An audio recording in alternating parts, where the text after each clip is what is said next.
There is an invisible line on the planet.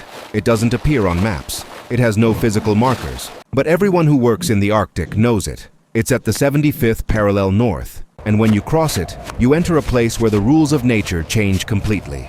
South of this line, polar bears behave predictably. They hunt seals. They avoid humans when possible. They follow seasonal patterns. Scientists study them. Photographers capture them in incredible images. Safety protocols exist. Reliable statistics exist. But north of the 75th parallel, all of that disappears. There, polar bears are not the same animals. Physically, they are identical. But in behavior, in aggressiveness, in unpredictability, it's as if they were a completely different species. A 68-year-old Inuit guide, who has worked in the Arctic his entire life, describes it like this. To the south, the bear sees you and decides if you are a threat. To the north, the bear sees you and decides if you are food. There is no negotiation. There are no warning signs. There is only the moment before the attack, and the attack itself. In 2019, a weather station on Wrangel Island, at 71 degrees north, was besieged by 56 polar bears for 3 weeks. The scientists trapped inside sent videos. The bears weren't just hanging around. They were coordinating, testing defenses, waiting. And when the researchers finally analyzed the recorded behavior, they found patterns they had never seen before. Because something happens in the true Arctic. Something that has to do with hunger, yes, but also with darkness, with isolation, with the chemistry of the ice, with extreme stress, and with the total absence of consequences. And when all these factors converge in a single 680-kilogram animal with the most powerful bite of all land carnivores, you get the perfect predator. Let me show you the map, not the tourist map of the Arctic, the other one. The one that polar researchers keep updated in their databases. The attack map. Each red dot represents a violent encounter between a polar bear and a human. And when you look at that complete map, from Alaska to Siberia, from Greenland to the Canadian Arctic archipelago, a pattern impossible to ignore emerges. At 60 degrees north latitude, where cities like Anchorage are, where entire communities live, where there are roads and airports, there are scattered dots. 3 in 20 years, 5 in 25. Encounters, yes, tense situations, but rarely lethal. The bears approach the towns looking for food. The police drive them away. Biologists relocate them. Life goes on. At 70 degrees north in places like Svalbard, Norway or Baffin Bay, the map darkens. 17 red dots in the same period. And here, the statistics change. The fatality rate rises to 23%. The bears are more aggressive. The safety protocols are stricter. Nobody goes out without a rifle. Nobody walks alone outside the settlements. Everyone knows someone who had a close encounter. But when you reach the 80th parallel north, in places like Franz Josef Land, northern Greenland, the most remote islands of the Canadian Arctic archipelago, the map turns almost black. 34 documented incidents in 2 decades. Fatality rate, 64%. 2 out of 3 encounters end with a dead human being. And this defies all logic. Because where there are fewer humans, where the probability of an encounter is almost zero, where only scientists and professional explorers who know exactly what they are doing go, that is where the attacks are more frequent, more violent, more lethal. Biologists call it the Arctic aggression gradient. And for more than 30 years, nobody could explain it satisfactorily. They proposed hypotheses: extreme hunger, territoriality, defense of cubs, statistical coincidence based on small numbers. But none of these explanations held up to deep analysis. Until 2021. Until a Norwegian expedition from the Polar Institute returned from Franz Josef Land with 14 months of continuous data. Camera traps, GPS collars, tissue samples, behavioral analysis. And what they found forced the international scientific community to rewrite everything we thought we knew about Ursus maritimus. Because it's not one factor. It was never a single factor. There are 7 different elements that converge simultaneously only in the most extreme latitudes of the planet. And when they all combine at the same time, they transform the Earth's largest land carnivore into something that researchers describe as a hyper-specialized predator functioning in permanent extreme survival mode. And here is the truly disturbing part. Each of these 7 factors is getting worse, year after year. As the Arctic warms twice as fast as the rest of the planet, these elements don't just persist. They intensify. They amplify each other. But let's start at the beginning, with the most obvious factor, the one that everyone knows but nobody really understands in its full magnitude: hunger. An adult polar bear needs to consume approximately 12,000 calories per day just to maintain its body temperature in the Arctic. 12,000. That's the equivalent of 24 Big Macs, daily, every day of the year. But during the active hunting season, when they are accumulating fat for the winter, they need up to 20,000 calories daily. And there is only one way to get those calories in the Arctic: seals. Ringed seals mainly, occasionally bearded seals. An average polar bear needs to kill and consume a seal every 5 to 7 days to maintain its body weight. Now, in Hudson Bay, at 60 degrees north, this is completely feasible. The sea ice forms in November. It remains stable until June. 7 months of continuous hunting platform. Seals are abundant. The bears have enough time to hunt, eat, and accumulate the necessary fat. A 2018 study showed that Hudson Bay bears managed to capture a seal every 3 days during the ice season. But in the high Arctic, beyond the 75th parallel, the equation changes drastically. First, the ice is different. It's not the seasonal sea ice of the south. It's multi-year ice, thicker, older, more fragmented. The seals are dispersed over a much larger area. They don't concentrate in the same dense colonies as in the south. And this means a polar bear in Franz Josef Land has to travel much greater distances to find the same amount of food. The GPS data confirms it. An adult bear in the high Arctic travels an average of 687 kilometers per month during the hunting season. In Hudson Bay, that figure is 210 kilometers, more than triple the distance to get less food. But here is what really matters: the energy expenditure. Walking on irregular ice, swimming between floes, actively searching for 16 hours daily, all of that consumes calories, many calories. Researchers estimate that a bear in the high Arctic spends approximately 8,000 calories just in the search and hunting process. Do the math. They need $12,000 to survive. They spend $8,000 looking for food. That leaves a margin of only 4,000 surplus calories per day if they are successful. And they are not always successful. A 2020 study conducted in the Canadian Arctic archipelago tracked 23 adult bears during a full hunting season. The result: a capture success rate of 28%. Less than 1 in 3 hunts results in a dead seal. And between successful hunts, the average was 9. 2 days, not the 4. 3 of Hudson Bay, almost double. This means that high Arctic bears are in a chronic caloric deficit for much of the year. Scientists documented weight loss of up to 42 kilograms in just 3 weeks during periods of unsuccessful hunting. 42 kilos in 3 weeks. And a hungry bear is a dangerous bear, but not in the way you think. It's not just that it will attack anything to eat. It's that its brain chemistry changes. Cortisol levels, the stress hormone, skyrocket. Decision-making becomes more impulsive. Risk aversion decreases. And most importantly, the distinction between prey and threat becomes blurred. Under normal conditions, a well-fed polar bear sees a human and makes a calculation. Is this a threat? Is this food? Is it worth the risk? Generally, the answer is no. A human doesn't smell like a seal. It doesn't behave like prey. It's not worth it. But a bear in extreme caloric deficit makes a different calculation. Its brain receives emergency signals from the body. We need calories now.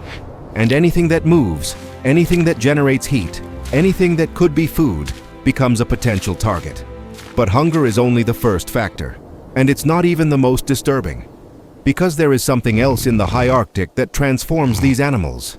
Something that has to do with the fact that they are completely, absolutely, alone. The human population density in the high Arctic is 0.001 inhabitants per square kilometer. That means you can walk 1 few kilometers in a straight line and not meet a single human being. There are no towns. There are no permanent stations. There are no regular transport routes, only occasional scientific expeditions and extremely rare explorers. And this has a consequence that biologists took decades to understand. High Arctic polar bears have never learned to fear humans. Let me explain how this works. In Hudson Bay, where there are human settlements, where bears occasionally approach towns, there is constant selective pressure. Bears that behave aggressively toward humans are driven away. They are relocated. In extreme cases, they are eliminated. Generation after generation, mother bears learn that humans are dangerous and pass this knowledge on to their cubs. It's not instinct, It's learning. It's polar bear culture. But in Franz Josef Land, in northern Greenland, in the most remote Arctic islands, this selective pressure does not exist. A bear can live its entire life, 25 full years, without ever seeing a human being. And when it finally meets one, it has no frame of reference. Norwegian researchers documented this in a fascinating way. They installed camera traps near a research cabin in Franz Josef Land. For 3 years, they recorded 147 encounters between bears and the structure. And the behavior was consistently different from that of bears in areas further south. In Svalbard, when a bear approaches a human structure, it generally remains cautious. It approaches, it smells, it investigates, but it keeps its distance. If humans are present, it generally retreats after a few minutes. In Franz Josef Land, the behavior was completely different. The bears approached directly, without hesitation, without signs of caution. And when they met resistance, when the door didn't give way, or when they detected movement inside, they didn't retreat. They persisted. For hours. In one documented case, an adult male bear was testing different entry points of a cabin for 11 continuous hours. But here is the truly unsettling part. Some of these bears returned. The same camera captured the same individual, identifiable by distinct marks, returning 3, 4, 5 times over the course of weeks. Learning, remembering, refining its approach. Because polar bears have exceptional spatial memory, they can remember the location of specific seal holes year after year. They return to successful hunting sites after months of absence. And this same cognitive capacity applies to encounters with humans. If a bear discovers that a cabin contains food, it will remember it. If a bear attacks a human, and there are no negative consequences, no pain, no deterrence, that behavior is reinforced. And the next time that bear sees a human, it won't hesitate. In populated areas of the Arctic, this doesn't happen. A bear that attacks is neutralized immediately. The genetic and behavioral line ends there. But in the high Arctic, there are no consequences. A bear can be completely aggressive with humans and live decades longer, hunting seals, reproducing, passing genes to the next generation. And here is what geneticists discovered recently. There is evidence of entire lineages of bears in the high Arctic that show consistently more aggressive behavior. Mothers teaching cubs to fear nothing. Cubs that grow up to be 680 kilogram adults without any learned inhibition toward humans. It's not that they are genetically more aggressive, it's that they never learned not to be. But even this doesn't explain everything, because there is something else operating in the true Arctic. Something that affects the very neurology of these animals, the darkness. Beyond the 75th parallel north, you experience something that doesn't exist in any other terrestrial ecosystem where large mammals live, the polar night. And it's not just a long night, it's a total absence of direct sunlight for 4 full months. From November to February, in latitudes above 80 degrees north, the sun never rises above the horizon. Not a single ray of direct sunlight. Only perpetual twilight for a few hours a day, followed by absolute darkness. And this has profound neurological effects on all mammals that experience it, including polar bears. Laboratory studies in other species of Arctic mammals show that prolonged exposure to constant darkness alters the production of neurotransmitters. Serotonin levels decrease, dopamine is deregulated, and most importantly, levels of cortisol, the stress hormone, increase drastically. In 2020, researchers from the University of Oslo managed to obtain blood samples from 19 polar bears in Franz Josef Land during different periods of the year. They compared the hormone levels of bears captured in September with those captured in January, in the middle of the polar night. The results were astonishing. The bears in January had cortisol levels 340% higher than the bears in September. 340%. And elevated cortisol levels don't just indicate stress. They fundamentally change behavior. They increase hypervigilance. They reduce tolerance to stimuli. They make the fight or flight response trigger more easily. But there is more. The same bear showed completely different activity patterns during the polar night. In summer, with constant sunlight 24 hours a day, bears have relatively normal circadian rhythms. They hunt primarily during the cooler hours. They rest periodically. In winter, in total darkness, those rhythms disintegrate. The GPS data showed erratic movement patterns, periods of frenetic activity followed by complete immobility, without a predictable structure, as if the animal's internal clock had broken. And animals without stable circadian rhythms are unpredictable animals. Animals with chronically elevated stress hormone levels are animals with a low threshold for aggression. One of the Norwegian researchers described it like this: imagine you haven't slept well in 4 months, that you are permanently anxious, permanently alert, that every shadow seems like a threat, that your body is constantly flooded with adrenaline. Now imagine you have the strength to kill a human with a single swipe of a paw. That is a polar bear in the high Arctic during the polar night. But the story gets worse, because in 2021, that same Norwegian expedition discovered something in the tissues of these bears that nobody expected to find. When they analyzed fat samples from bears in Franz Josef Land and compared them with bears from Svalbard, further south, they found extraordinarily high concentrations of persistent organic pollutants, POPs, in scientific jargon, chemical compounds that do not degrade naturally. Pesticides, flame retardants, PCBs, all banned decades ago in most developed countries. But here is the disturbing part. These chemicals do not originate in the Arctic. They come from much lower latitudes, from factories in Europe, from agriculture in Asia, from industry in North America. They are transported by atmospheric and oceanic currents, and due to a phenomenon called global distillation condensation, they concentrate at the poles, and once there, they enter the food chain. Plankton absorbs them. Small fish eat plankton. Big fish eat small fish. Seals eat big fish. And polar bears eat seals. Each level of the chain concentrates more chemicals. It's extreme bioaccumulation. Polar bears, at the top of the Arctic food chain, accumulate concentrations of POPs that are between 8 and 12 times higher than in seals. And in the high Arctic, where the seals themselves have higher levels due to longer food chains and older ecosystems, the bears end up with truly extreme toxic loads. And these chemicals are neurotoxic. They interfere with brain development in cubs. They alter behavior in adults. Studies in other species show that high levels of POPs are correlated with an increase in aggression, a reduction of fear of predators, and erratic behavior. Nobody has been able to perform detailed neurological studies on living polar bears, obviously, but the correlations are unsettling. The bears with the highest concentrations of POPs in their tissues are the same ones that show the most unusual behaviors in the camera traps, the ones that insist for hours, the ones that return repeatedly, the ones that show zero caution. And here is the geographical pattern. POP concentrations are significantly higher in high Arctic bears than in South Arctic bears, not because there are more sources of pollution in the north, but because Arctic Ocean currents circulate from the Atlantic and Pacific toward the center of the Arctic Ocean, concentrating everything at the most extreme latitudes. The high Arctic bears are swimming, literally, in an invisible toxic soup, and it is altering their brains. But even with extreme hunger, total isolation, perpetual darkness, and neurotoxins, there is another factor that makes everything worse. The ice is melting, not uniformly, not predictably, but in a pattern of chaotic fragmentation that is turning the polar bear's habitat into a minefield of survival. Since 1979, Arctic sea ice has decreased by approximately 13% per decade. But that global figure hides a much more complex reality. In some areas of the South Arctic, the ice disappears completely during the summer. In the high Arctic, the ice does not disappear yet, but it fragments. And fragmentation is worse than total loss for polar bears. Let me explain why. A polar bear can walk comfortably on solid ice for days. It can rest. It can hunt by waiting at seal holes. It can conserve energy.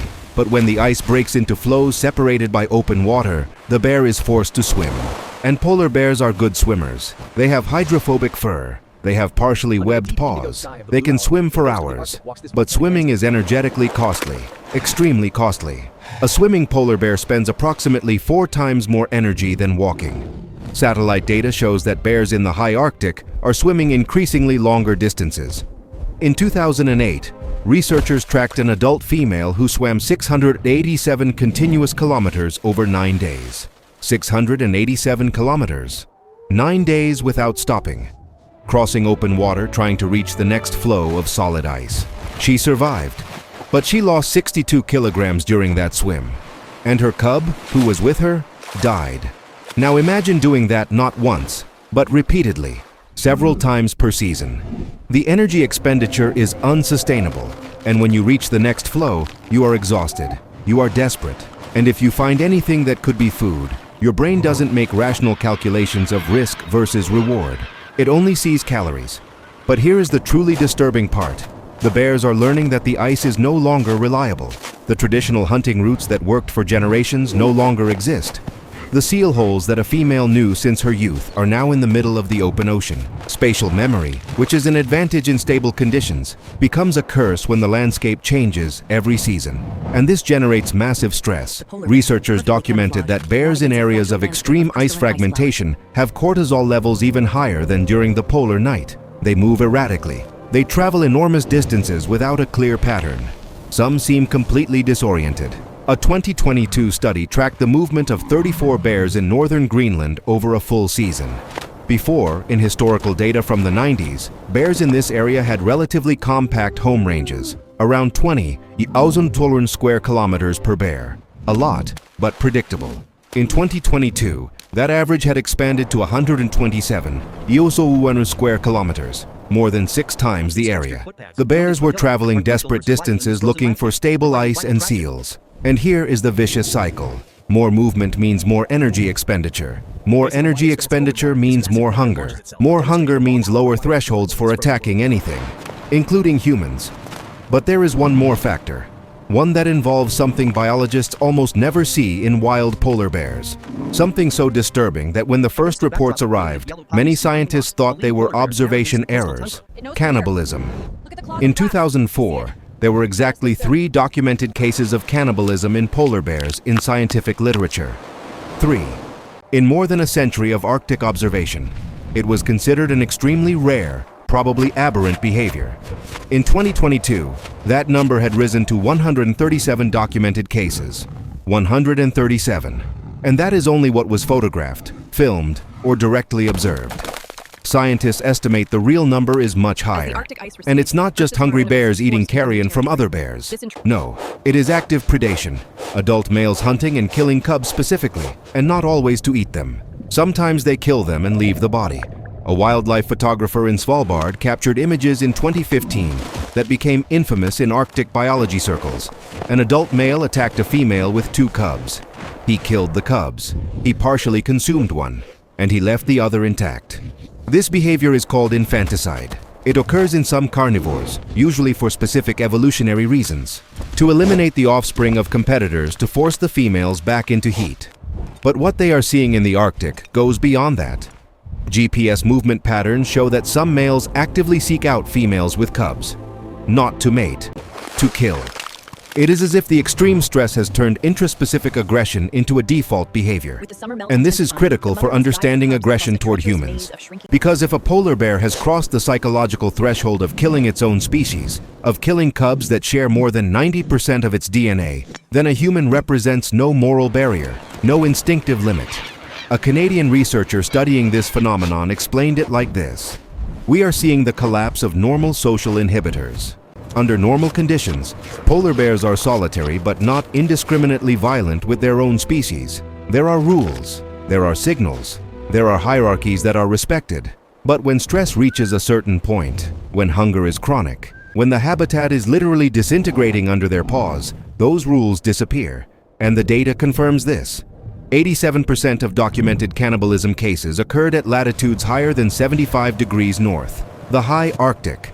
Exactly where aggression toward humans is highest. It's not a coincidence. It is the same environmental pressures producing the same extreme behavioral responses. Now take all these factors and put them together. An adult male polar bear, 680 kilograms, in a chronic caloric deficit due to lack of seals, who has never learned to fear humans, with cortisol levels 340% higher than normal due to 4 months of total darkness, with neurotoxins accumulated in his brain after years of eating contaminated seals, who has just swum 200 kilometers because the ice fragmented under his paws, who is so stressed that he has started killing cubs of his own species, and that bear sees you, a human, alone, 2 kilometers from the nearest base, in territory he knows perfectly and you don't. What do you think happens? There is no negotiation, there is no risk assessment, there is no moment of doubt. There is only predation. And this is exactly what happened on Wrangel Island in August 2019. A weather station, 5 scientists, and 56 polar bears. The station is at 71 degrees north.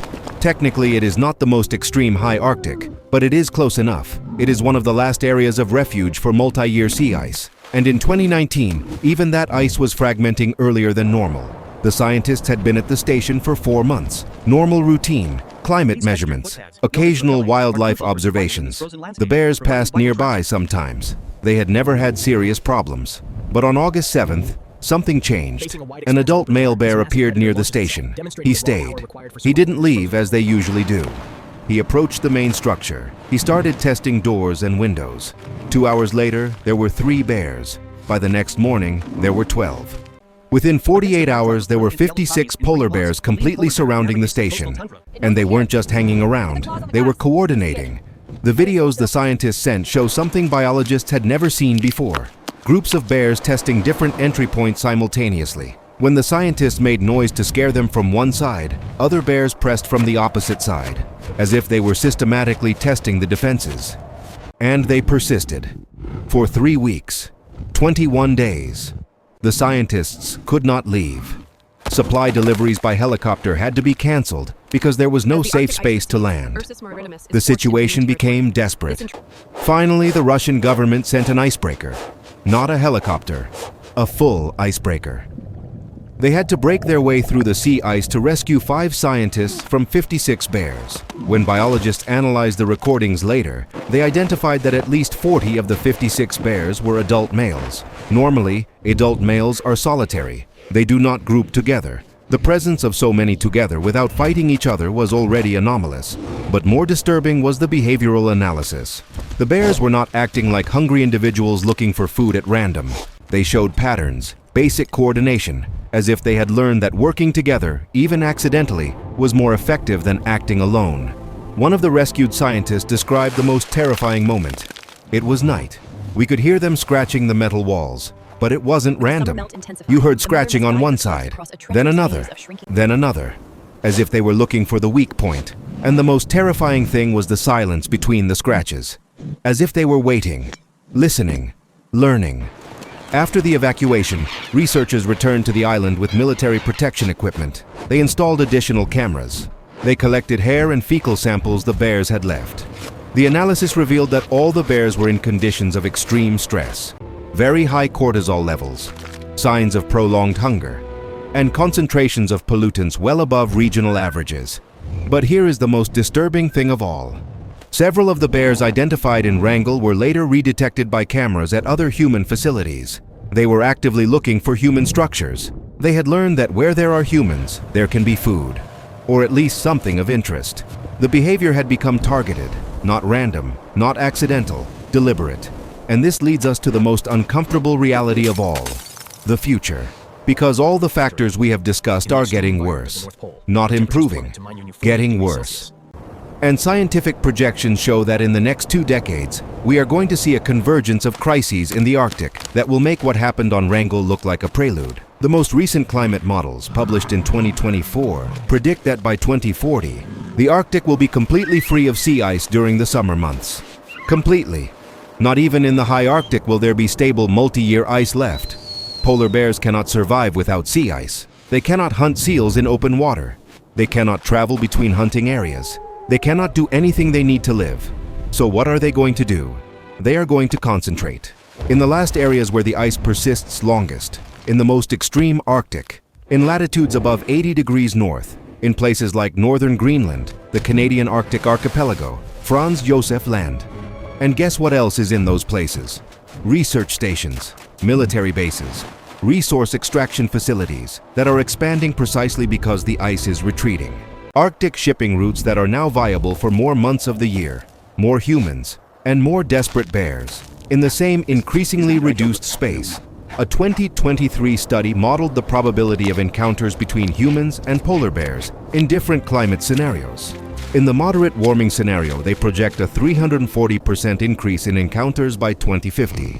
In the high warming scenario, that number rises to 670%, 670% more encounters. And they won't be encounters in Churchill, where there are established protocols and prepared teams. They will be encounters in the high Arctic, where each of the 7 factors of aggression is operating at maximum intensity.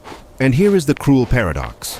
We are saving the polar bears. Commercial hunting is prohibited. Populations in some areas are stable or even increasing slightly. International regulations protect them, but simultaneously we are destroying their habitat. Global carbon emissions continue to rise. The Arctic is warming twice as fast as the rest of the planet. The ice melts, the seals disperse, the bears grow desperate. And in this process of desperation, the most aggressive bears have a higher probability of survival.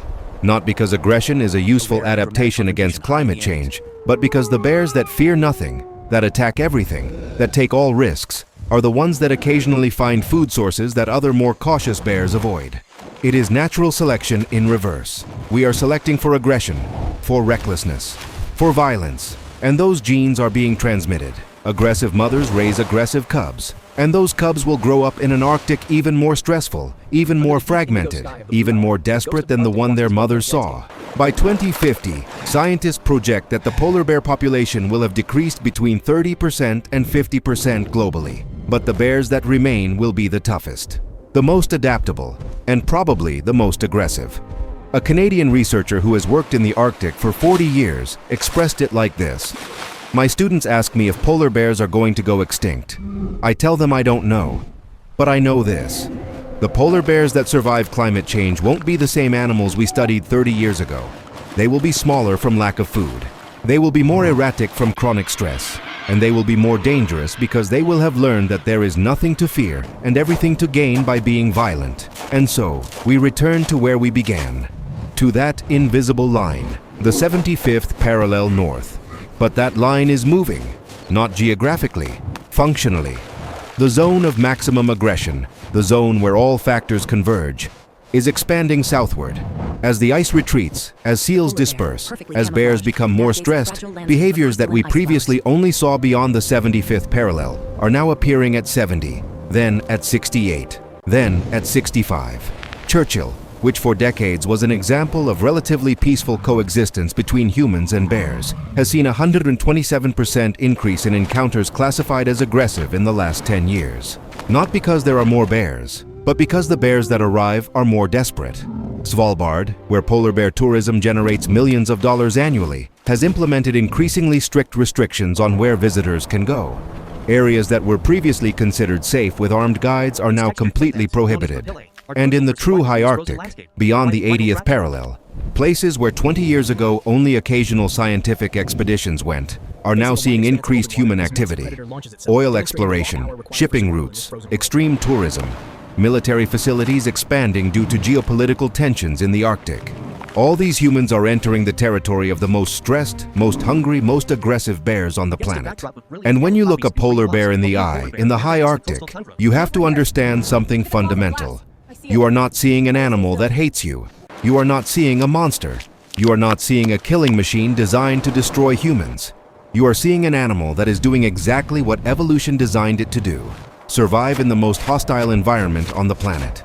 An animal that over millions of years perfected every adaptation necessary to be the apex predator of the Arctic. An animal that can smell a seal under 2 meters of ice, that can survive temperatures of 50, that can swim hundreds of kilometers in open sea. An animal perfect for its habitat. But that habitat is disintegrating, and that perfect animal is becoming a desperate animal. And desperation, combined with 680 kilograms of force and the most powerful bite of all land carnivores, is lethal. They are not more aggressive because they are evil. They are more aggressive because the Arctic is forcing them to be.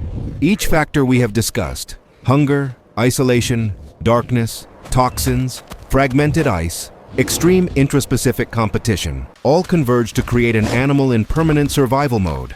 And in survival mode, there is no room to distinguish threats from opportunities. There is no time to calculate risks. There is only the present moment and the imperious need to obtain calories for the next day.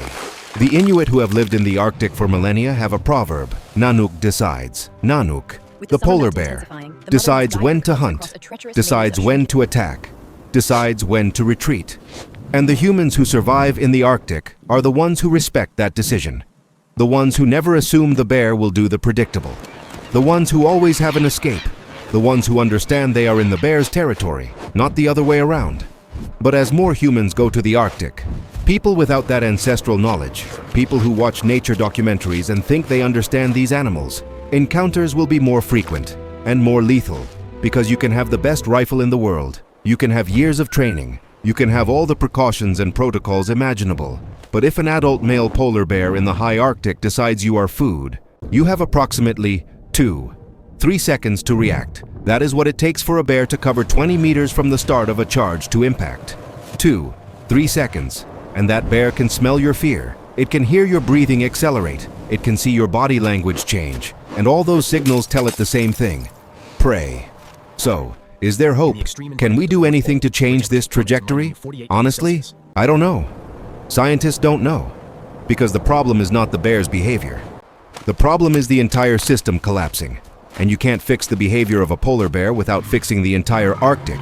And you can't fix the Arctic without addressing global climate change. And global climate change requires a complete transformation of entire economies. Meanwhile, the bears remain hungry. The ice continues to melt. The polar darkness continues to return every winter. The toxins continue to accumulate. And every year, more bears cross that threshold from which there is no return. The threshold where violence becomes the default response. In the next 10 years, we are going to learn much more about aggressive polar bears. Not because scientists want to study it, but because we will have no choice. Encounters are going to increase, data is going to accumulate, and we are going to have to develop new strategies to coexist with an animal that is becoming more unpredictable, more desperate, more dangerous every season. But here is what we should remember. Every aggressive polar bear we encounter is a testament to our collective failure, not their failure as a species. Our failure as a species that altered an entire polar ecosystem in less than a century. Because 100 years ago, the Arctic was a stable place. Cold, brutal, implacable, but stable. The bears knew it. The seals knew it. The ice followed predictable patterns. And polar bears were exactly what they needed to be. Efficient predators, but not gratuitously aggressive. Today, the Arctic is a chaotic place. Temperatures that fluctuate violently. Ice that appears and disappears unpredictably. Ecosystems that are reordering themselves in real time. And the bears are trying to adapt to a world that changes faster than evolution can follow. And in that gap between the speed of change and the speed of adaptation, we find aggression, desperation, violence. Not because the bears are bad, but because they have no other choice. And while the ice continues to melt, while the Arctic continues to warm, while we continue to emit carbon into the atmosphere as if we had a spare planet, that invisible line is going to keep moving south. And one day, perhaps not far off, there will be no line, there will be no safe zone. There will be no place in the Arctic where you can find a polar bear that isn't desperate. And then we will have to decide, do we abandon the Arctic completely to the bears? Or do we accept that every human who goes there is playing Russian roulette with 680 kilograms of pure survival? I don't have the answer. Nobody does, but I know this. The next time you see a beautiful image of a polar bear on an ice floe, walking majestically in the white tundra, remember, that animal that seems so serene, so in control, so perfectly adapted, is living on the edge of collapse. It is hungry more often. It is stressed more intensely. It is lonelier than ever. And if you crossed the 75th parallel north, if you found yourself in the true Arctic, if that bear saw you, you wouldn't see majesty, you wouldn't see serenity, you would see what it truly is, the last predator of the last wild place on the planet, fighting with every fiber of its being to survive in a world we are destroying. And in that moment, just before it decided if you are a threat or food, you would understand exactly why polar bears become more aggressive the closer you get to the Arctic. Because up there, beyond where civilization ends, beyond where normal rules apply, beyond the point where humans have control, only one law remains. The law of Nanook. And Nanook always decides.